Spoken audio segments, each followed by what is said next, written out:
Good evening. Welcome to Network X. I'm your host, Bill Brignoli. As part of our expanded coverage of the protest of the century, tonight Network X finds itself at Benaroya Hall, where we are taking a look at the economic globalization and role of the World Trade Organization. It's a teach-in that's being put on by the International Forum on Globalization. And we're fortunate tonight here to have with us Dennis Brutus. Dennis, welcome. Hi.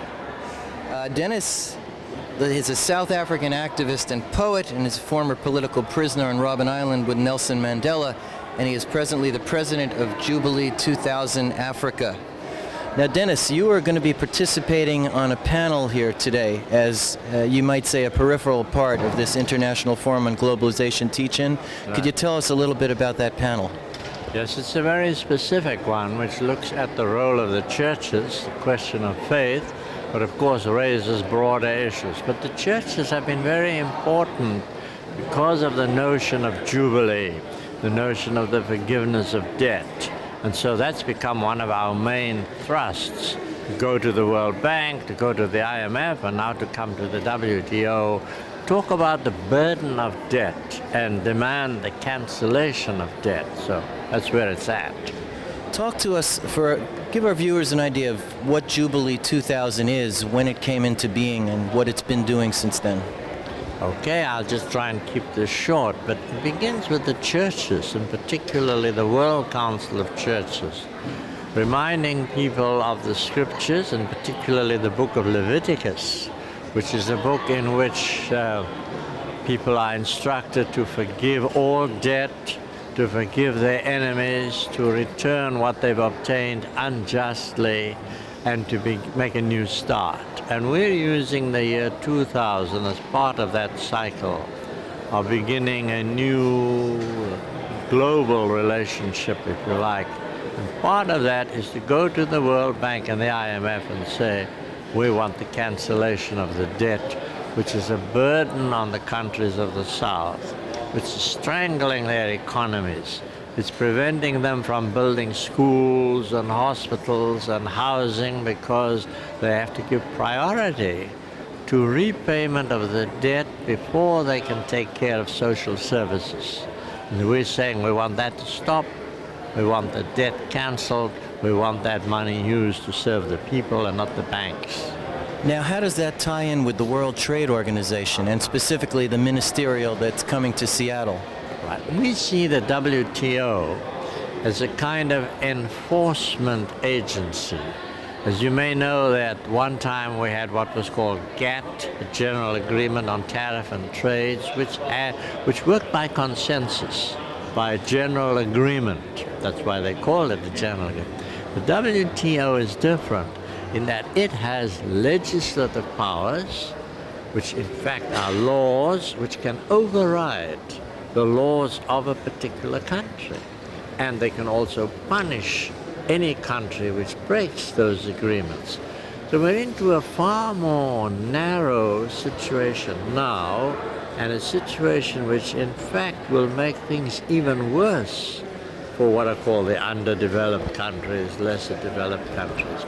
So we see the WTO as a kind of enforcer of the principles laid down by the World Bank and the IMF, but introducing new ones. And that's why the central point we're making in Seattle is no new decisions to be made. We're saying no new ministerial round. Ministerial is their term for all the ministers' meetings. We're saying right here in Seattle, we're calling for a stop to the whole process of the WTO. And not only a stop to what they're trying to do, but we want to review their record for the past 5 years. The evidence is going to be that they are so destructive, that their influence has been devastating on people's lives, on the environment, on the economies of countries. On the basis of that, we believe we can demand the abolition of the WTO.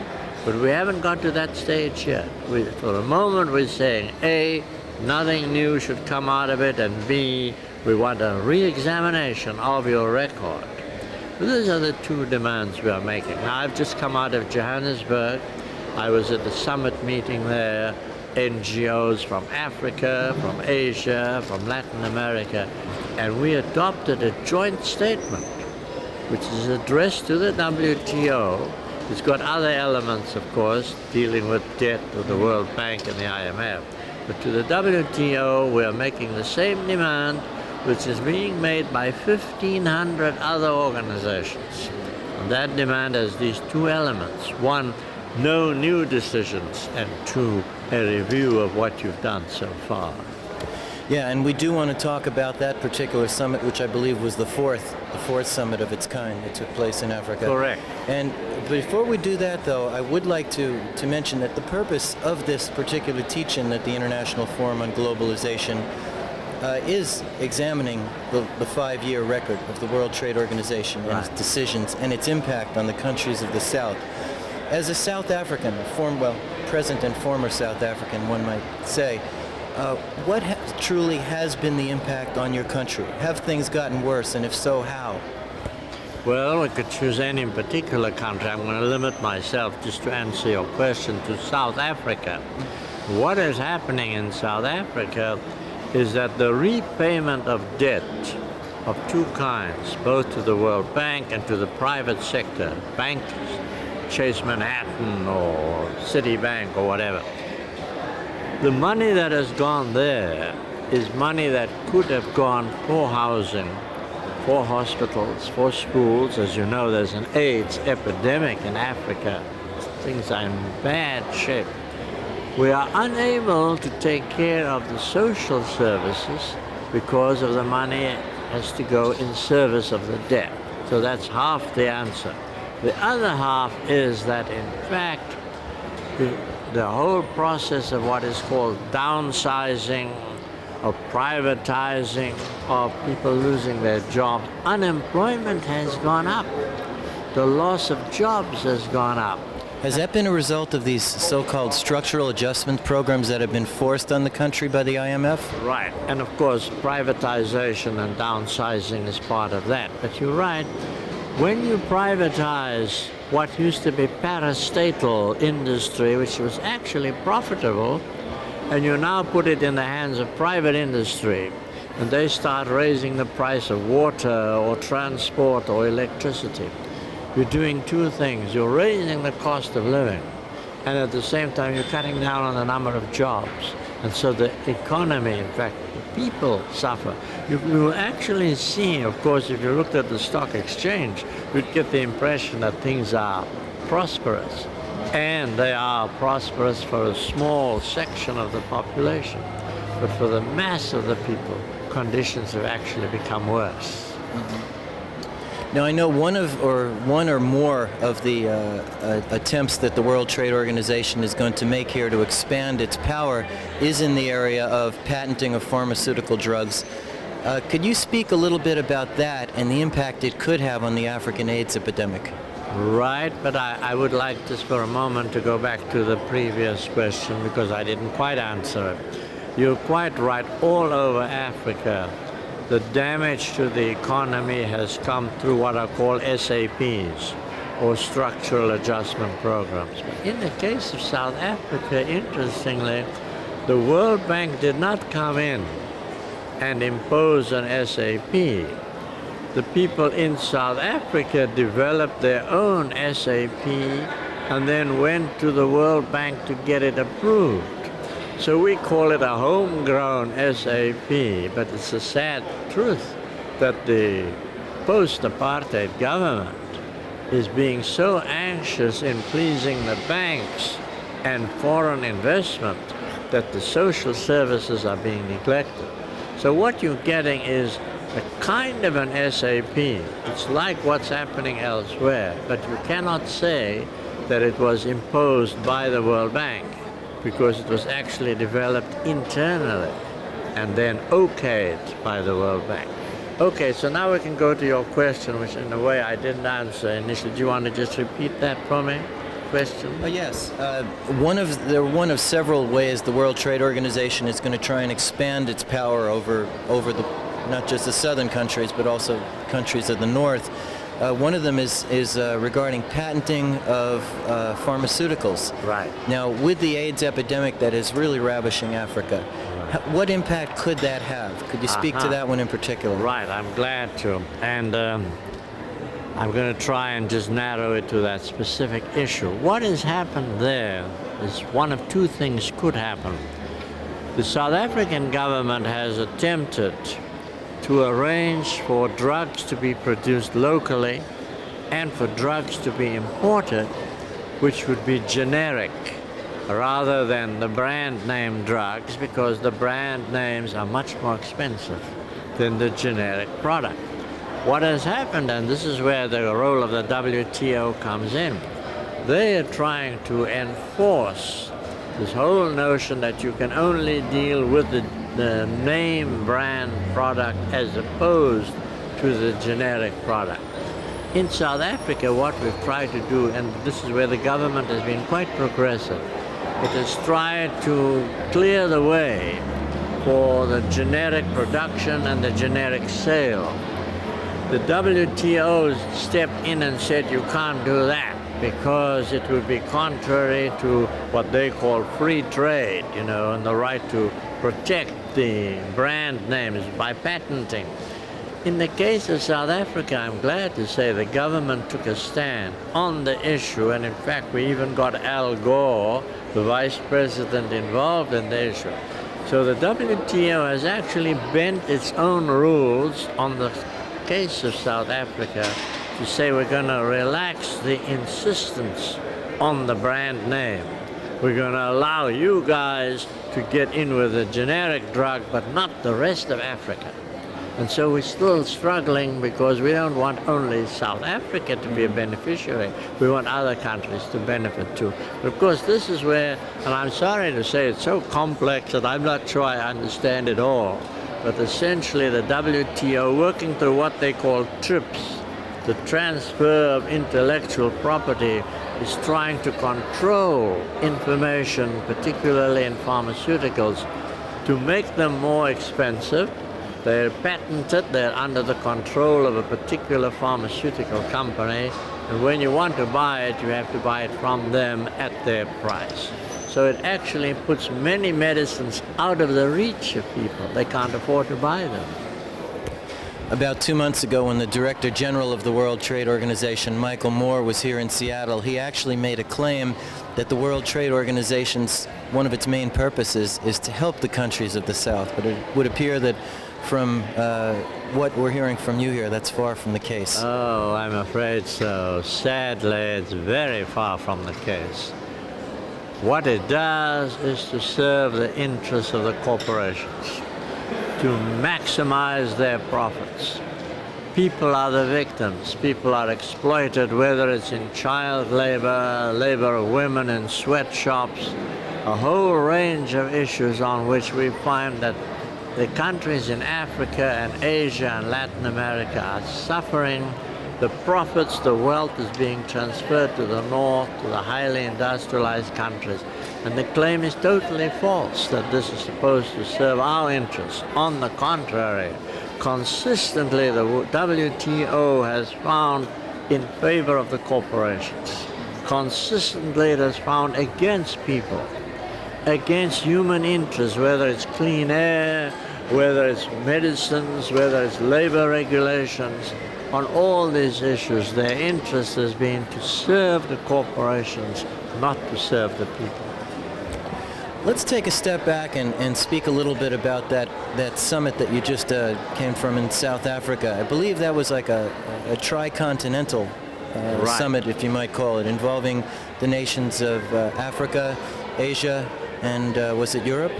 Well, you have America, Asia, and Africa. We had 3 summits, in fact, prior to the one in Johannesburg. One in Tegucigalpa in Honduras for the countries of Latin America.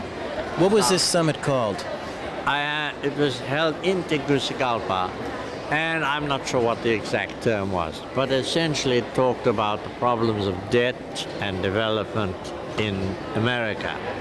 Then they had a summit in Bangkok, in Thailand, of NGOs, organizations in Asia, on the same issue, debt and development, particularly cancellation of debt.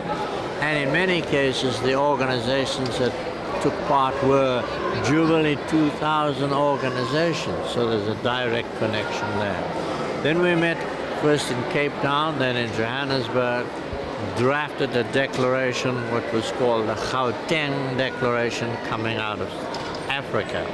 But now in Johannesburg this month, the meeting was a combination of the opinions from Asia, from America, from Africa coming together, forming a single document, unifying our position, establishing solidarity. And in that, of course, we address both the WTO on the one hand, but also debt, IMF, the World Bank on the other hand. If you don't mind, I'd like to go just one step further, because it seemed to me that what happened in Johannesburg at this South-South Summit was we took the whole issue a stage further. We're into a whole new level of discussion. And that's the difference between talking about cancellation of debt as the primary concern, and then talking about debt as only part of a larger concern. And the larger concern is reparations. And what we're talking about now is that the countries of Africa and Asia and Latin America, who were the victims of exploitation from the North, must now not only ask for the cancellation of the debt, but must ask for reparations for all they've suffered in terms of exploitation, the extraction of their resources, to now say, look, we don't just want to cancel the debt. We want you to repay all the damage you have done to us. And the debt is only one element of that process of reparations. So I think what has happened is a dramatic change in where the emphasis is going to be. And instead of emphasis on debt and the cancellation of debt, which is important, but becomes even more important when you put it in the context of a larger demand, and that demand is for reparations. That truly is quite a dramatic shift in the dialogue, for the better, I would say. Let's take a step further now and come to Seattle again, to Jubilee 2000. I understand you're not going to be able to be here for the event itself on Monday evening, but perhaps speak a little bit about Jubilee 2000 as you've been involved in it in Africa and South Africa, and what you've come to learn of it at Jubilee 2000 USA. Right, well, kind of a large question, but we have to distinguish between a quite important movement in the US built around the demand of forgiveness of debt or cancellation of debt, plus an even bigger movement in Britain called Jubilee 2000 UK, plus, of course, organization that I'm one of the presidents of, Jubilee 2000 Africa, based in Accra, in Ghana. But there's also Jubilee 2000 South Africa, based in Cape Town. And then we have Jubilee South, which pulls together Asia, Africa, Latin America. Now, where does the term Jubilee 2000 come from, and what is its significance? Okay, I think it began with the World Council of Churches initially. They seized on the notion that the year 2000 was coming up, and there was this doctrine in the scriptures we talked about earlier of cancellation of debt and the forgiveness of debt and the forgiveness of your enemy. It's a whole set of religious ideas coming out of the scriptures, which now, of course, is much broader. We have trade unions, community organizations that are not church-related, but all involved in the process. Let me just trace the development. When the G7 met in Denver, 1997, I think, we were there with Jubilee 2000. When the G7 met in Birmingham, 1998, in England, we put 70,000 people on the streets of Birmingham. 70,000? 70,000 calling for the cancellation of debt. This year, when the G7 met in Cologne, we not only put 40,000 people on the streets, but we presented Bill Clinton and Schroeder and Jacques Chirac and these guys with 17 million signatures in a petition demanding the cancellation of the debt. So you can see how it's a series of actions of which, when they form the human chain in Seattle on Monday night, I will not be there because I'll be organizing a demonstration in Pittsburgh with my students. But all of this is part of a continuous growing process of a demand for cancellation of debt, and now, of course, also talking about reparations. The summit that you had attended, that you had just returned from in Johannesburg, as we were speaking before this interview, you said that the actual final document that is being produced by that summit may actually even be on its way here to you. Correct. I phoned Cape Town because when I left they were still working on the final text, and I was told that someone would bring the text to me here in Seattle, who will be part of the delegation coming from Africa. It hasn't arrived yet, but hopefully we'll still get it. What do you expect that text to say? I think mainly three things. You know, it will address the World Bank and the IMF and the WTO on the question of the cancellation of debt, which is important. But it will incorporate the two other demands. One, no new ministerial round by the WTO. Nothing new to come out of Seattle, point one. Point two, we want a re-examination of the record of the WTO over 5 years, which will show how destructive they've been, how they've damaged human interests and the environment, human dignity. And on all of that, these are the main elements in the document. Now, what else are you also participating in while you're here in Seattle, Dennis?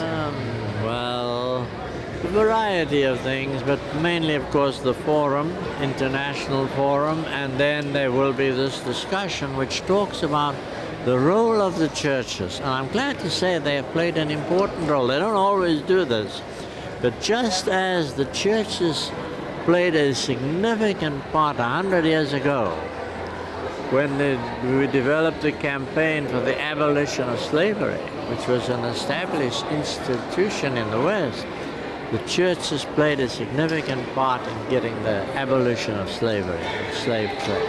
So now I'm glad to say the churches are looking at debt and the way that the globalizing process, the neoliberal agenda as they call it, is more about profit than it is about people. And that's why we feel we have to defend human rights, human dignity against this incredible greed, which is literally destroying the people and the planet. And we have to challenge them on that. Let's assume this assessment round does take place. What do you suspect it's going to reveal? Well, I can think of several things. I'll mention just three. In the cases where the WTO found against people and in favor of profit, and the ones I have in mind are the decision by the WTO that the United States has to admit oil from Venezuela in spite of the fact that that oil produces more emissions, more pollutants, is more damaging of people's health. But the WTO said, look, you are interfering with free trade. So you've got to allow it into the country, even though it's damaging the environment. That's one example. Another one which was debated in the US was the whole question of what are called TEDs. TEDs are turtle excluding devices, which mean when you catch fish, you don't at the same time catch dolphins and turtles who are then killed unnecessarily in the process of catching fish. The United States fishers, the fishing industry here, has TEDs. They do have turtle excluding devices, and that's good. But there are other countries that don't have turtle excluding devices. So they catch the fish and say, too bad if we have to kill the turtles or the dolphins. They went to the WTO and protested that the US was excluding them because they did not have TEDs, and this was to interfere with free trade. And sure enough, the WTO found in their favor and against the United States. And so it doesn't matter if you destroy the environment, even if a species becomes extinct. The WTO doesn't care. What they care about is the right to make a profit. Come hell or high water, you must have that right to make a profit. So that's the second one. The third one, we could choose a number of them. One of them is the new one that it's not yet law, but they're trying to introduce it here, so maybe I'll just mention it, but we won't pursue it. The United States, under Bill Clinton, is introducing a proposal that there should be no tariff on forestry, on timber. And what that would mean is that countries in, say, South America, in the Amazon, there would be just a kind of license. Go ahead and clear cut down forests without any control over the destruction of the environment. So that's another area where we think already the WTO has done some damage and is now trying to do even more damage. So I've talked about the TEDs, talked about, well, a very interesting one, finally, just since I promised you 3 specifics. The people in Europe have voted that they do not want beef, which comes from genetically modified cattle that have been injected with hormones.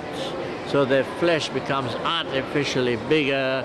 You get more meat, of course, when you buy your beef, but it's beef which is suspect because we don't know what the consequences are of this genetic modification.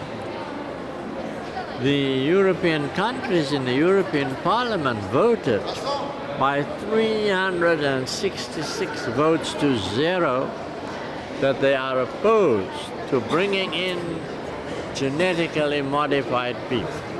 The American beef producers went to the WTO and said to the WTO, hey, our freedom to trade in Europe is being restricted because the Europeans won't let our beef in. The WTO found in favor of the beef producers and against the European Parliament, even though it had unanimously voted that it didn't want the stuff. But again, the WTO says trade, or what they call free trade, is more important than people's health. The risks that they might be exposed to don't matter. So these are just 3 examples of the kind of things we will be looking at in this 5-year period to show that in no case has the WTO shown a concern for human beings over profits. Always profit, the right to trade, to free trade, comes first at the expense of human beings.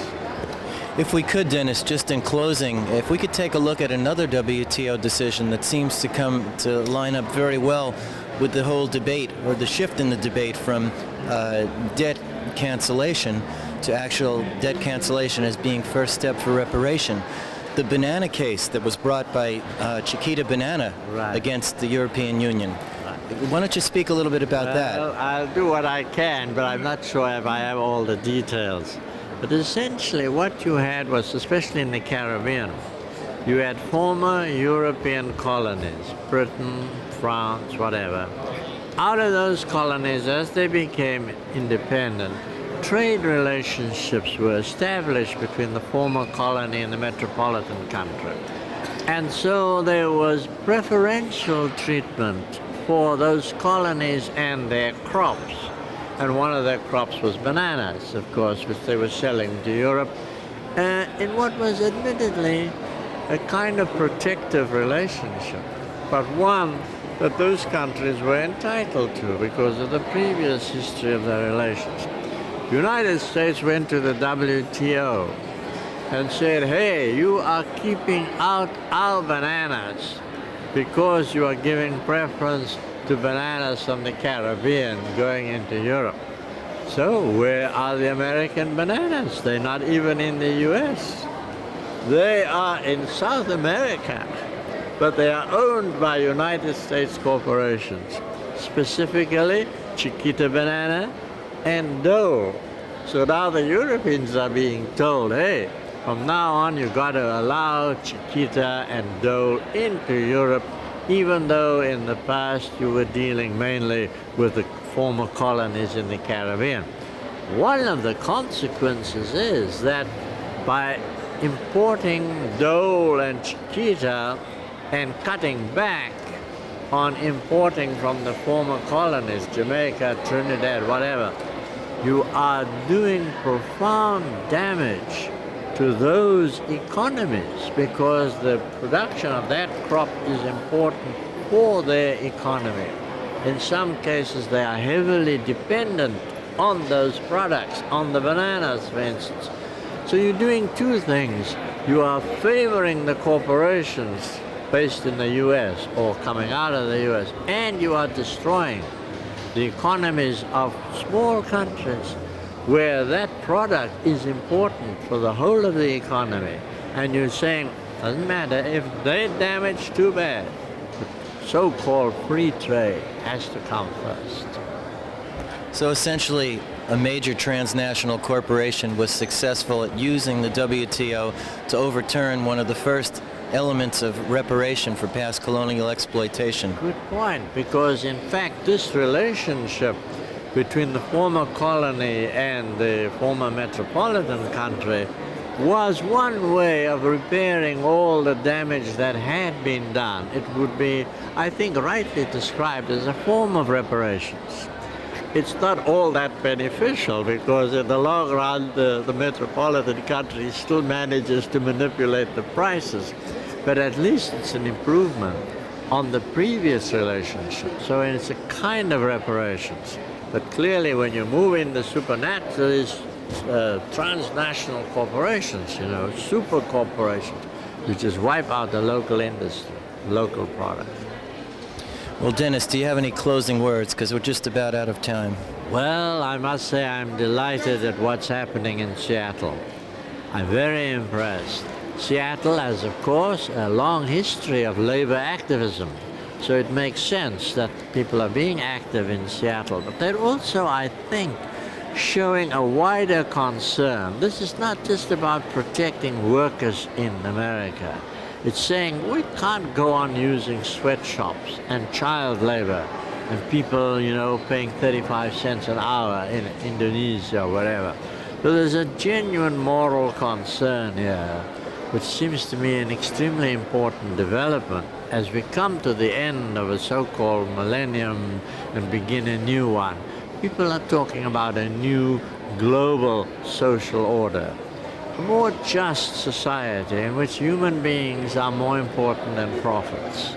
I think this is happening in our time, and it may be that this will go down in history as the protest of the century and the point at which values turned around. People are saying, no new round, turn around, and I do believe there's a new sense of social awareness, social consciousness, of caring, and people saying, we really can't go on this way with a few billionaires on one end and people living in the slums and in the dirt the other end. We need a new society, a new set of values. I think it's happening right here in Seattle. And so be it. Let me thank you for joining us this evening on Network X, Dennis, and also want to welcome you and thank you for coming to Seattle to help us make history. Thank you. I appreciate the opportunity. Thank you. And we ask that you, our viewers, continue to tune into Network X for our expanded coverage of the World Trade Organization and the demonstrations that follow it here with the protest of the century. We're going to be devoting the rest of our programming for December, and it looks like with all the footage we've got, well into January covering this issue. So we hope you join us every Thursday. And for Network X, this is Bill Brignoli sending you out there with the usual marching orders. Stay informed and get involved. Have a good night. Thanks for joining us again.